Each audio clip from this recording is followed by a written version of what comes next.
Duryodhan lamented that though he knew dharma, he could not practice it, in that he knew what was against dharma, but he could not stop himself from succumbing to it. If he did know his flaws, he did nothing to counter them. His father Dhritarashtra enjoyed listening to his wise brother speak about dharma, and yet he was totally complicit in all of his son's misdeeds. Emperor Yudhishthir was different. Dharma was central to his identity. He was widely praised for it. He made unconscionable sacrifices for it.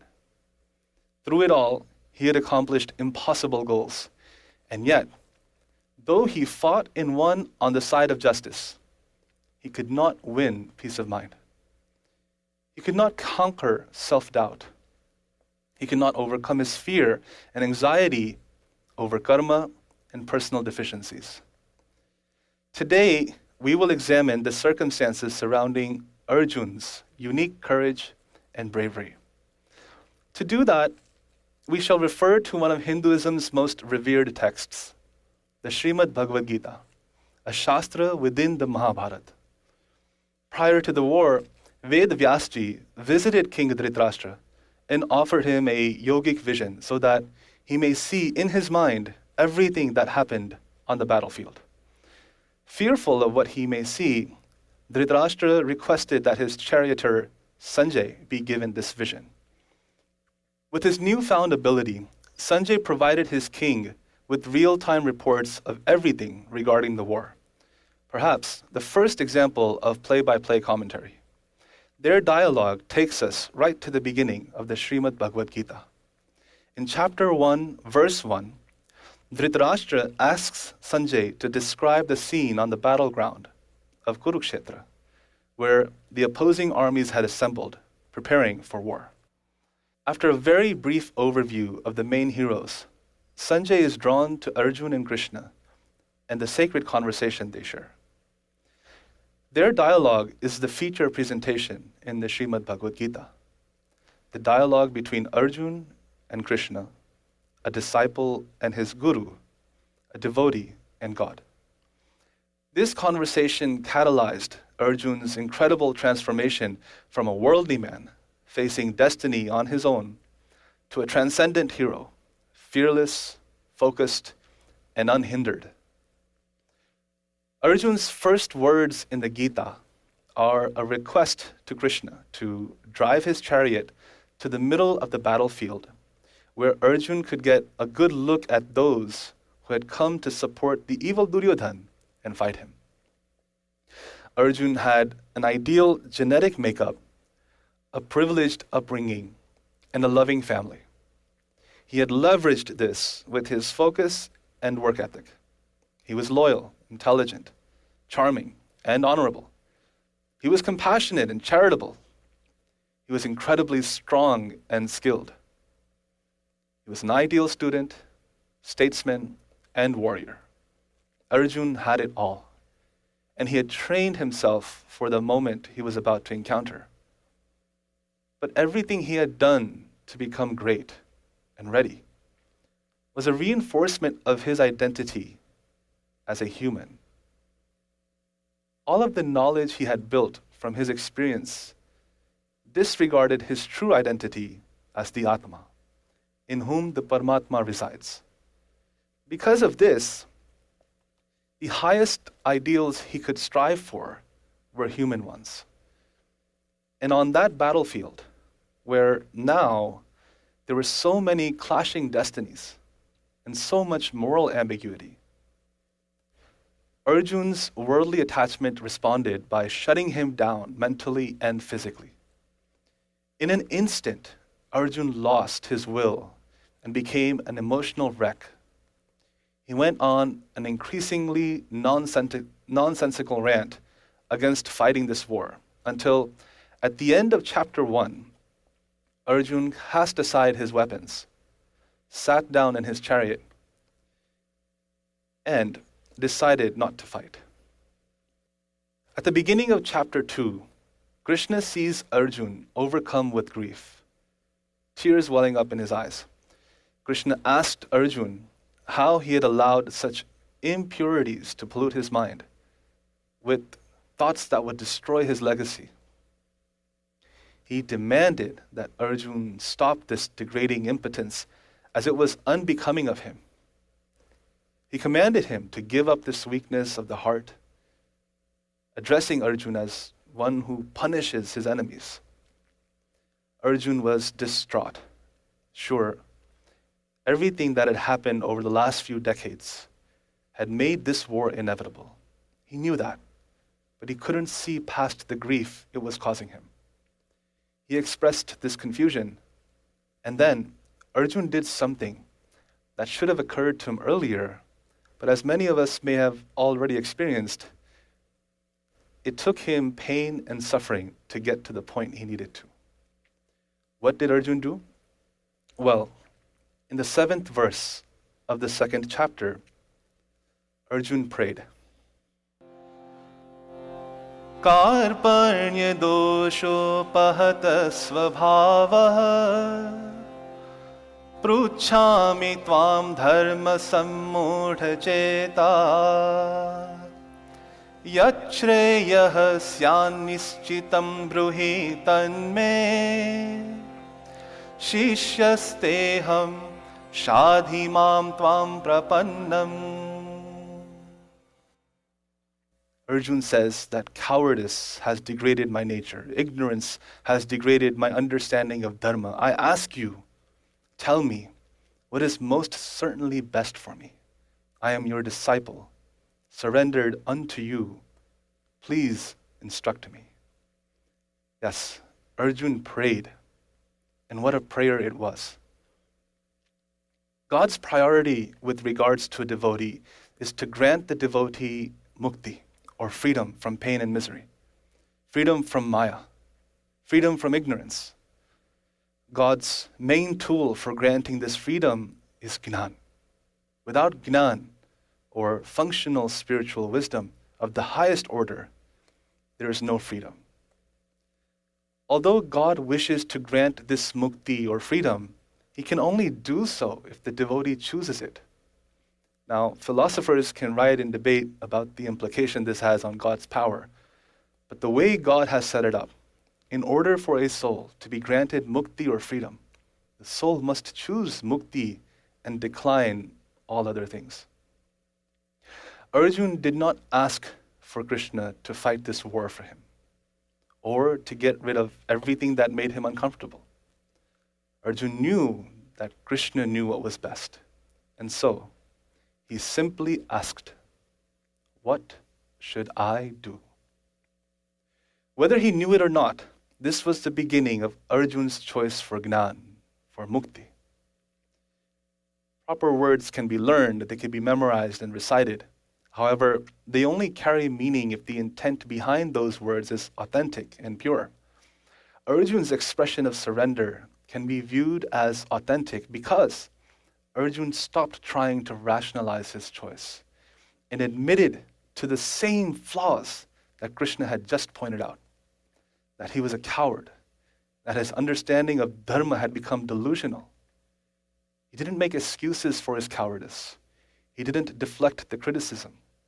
He didn't mask it or deny it in any way. This aspect of Arjun's prayer deserves a lot more time than we can give today. But in short, it is what justified Krishna's love for Arjun. Arjun showed his trust in Krishna by admitting to flaws that a warrior would never admit to. He did not doubt Krishna's compassion. He did not fear judgment from Krishna as human beings fear judgment from each other. He saw Krishna as divine, as worthy of his complete and utter honesty, someone in whom he could put complete trust in. Sadguru Premanand Swami has written a beautiful prayer that echoes a similar sentiment to Arjun's. मैं हूँ कपटी कुशील कुटिलनी मैं हूँ कपटी कुशील कुटिलनी दोष Piazzi मेरो दिल उन लावना, दोष पियाजी मेरो दिल उन लावना, बिखम उजार में हूँ तो अकेली, बिखम उजार में हूँ तो अकेली, तुम बिन और शरण नहीं पावना, तुम बिन और शरण नहीं पावना, ओ साथीड़ा मेरो नेह निभावना। अवगुण जानी तजो पिया मोहब्बत, अवगुण जानी तजो पिया मोहब्बत, कोटि कल्प मेरो अंत उन आवना, कोटि कल्प मेरो अंत उन आवना। प्रेम सखी शरण तुम समरथ, प्रेम सखी शरण तुम समरथ, पतित पावन तेरो नाम न लजावना, पतित पावन तेरो नाम न लजावना, हो साथीड़ा मेरो नेह निभावना, हो साथीड़ा मेरो नेह निभावना. And so, even though after this epic prayer, Arjun said he wouldn't fight, Krishna smiled. After all, Arjun had chosen the path of Gnan. Thus, Krishna began the most talked about episode of timeless Hindu wisdom, even as Sanjay watched from home, broadcasting to an audience of one all the way through. Though it seemed as though Krishna was detailing numerous aspects of spiritual endeavor, in truth, Krishna spoke on one topic, the mastery of yoga with Bhagwan, with God. Arjun was in awe. He asked many questions along the way. Krishna had seemingly embodied a new spirit to deliver this message, not only to Arjun, but seemingly to all of mankind. At one point, Krishna even fulfilled Arjun's desire to behold his unearthly supernatural form. Now, this event was meant to be exclusively for Arjun, but as we said, Sanjay was also watching, and so he got to see it as well. Overwhelmed with emotion, he did his best to relay his feelings to Dhritarashtra, who instantly regretted his decision to pass on the vision that would have allowed him this experience. Quick side note, if you're going to pass on something, be sure to have a better reason than the fact that it might make you a little uncomfortable. Anyways, moving on. When we get to the 18th chapter, Krishna began to see the signs that his message had shifted Arjun's attention from the subjective reality he had previously immersed himself in to an objective reality that he was now longing to know. Krishna tells Arjun, he prepares Arjun by announcing his intention to share with him the essence of all he had said thus far.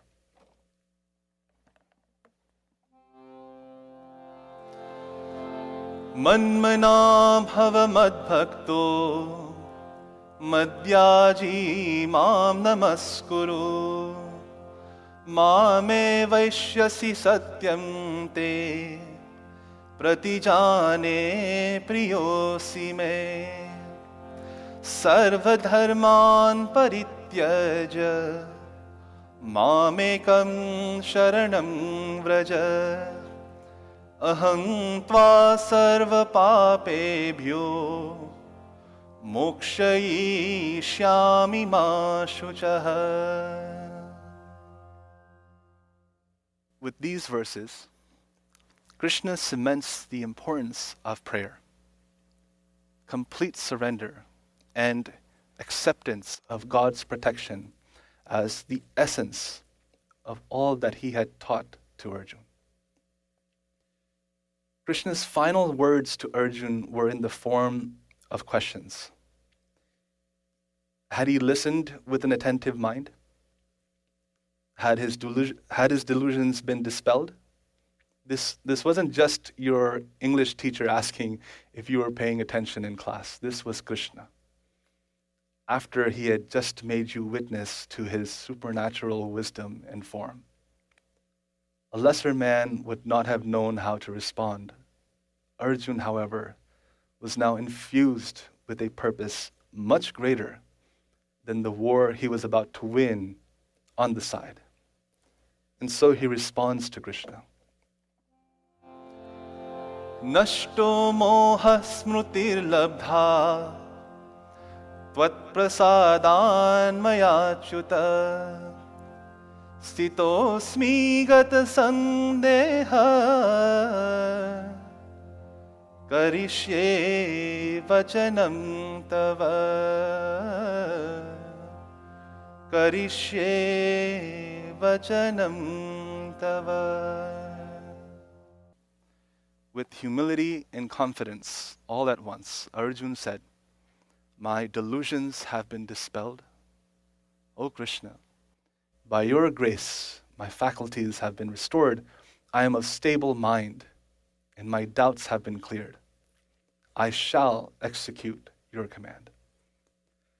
Outwardly, nothing had changed. The war was still at hand. The opposition was still the same. But now, Arjun was armed with something many of us don't even realize we need. He had clarity. He was able to see things as they were, simply by committing himself to Krishna. He was now full of confidence. Not only was God on his side, but he too had chosen to be on God's side. Let's go back to another prayer by Sadguru Premanand Swami. Kesariya mane rakh jo raj ro gulam mane rakh jo raj ro gulam चरण पनिया ग्रही करे आगे उभो रहूं आठो जा आगे उभो रहूं आठो जा रख जो राज रो गुलाम माने रख जो राज रो गुलाम ज्यों राजरी जो त्यों ही करूँगो ज्यों राजरी जो त्यों ही करूँगो करी छल कपट हराम करी छल कपट हराम प्रेमानंद ने रावलो जानो प्रेमानंद ने रावलो जानो सब विधि पूरण का केसरिया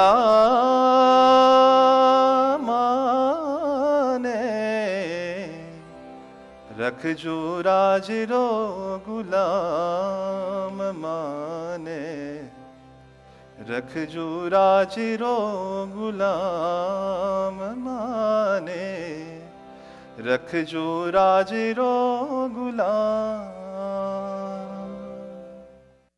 May we all choose the opportunity for Gnan and Mukti above all else. May we all offer our faith and surrender to our Guru who connects us with God, just as Arjun had. And may we all experience the confidence that comes from such a noble commitment. Namaste, Jai Swaminarayan.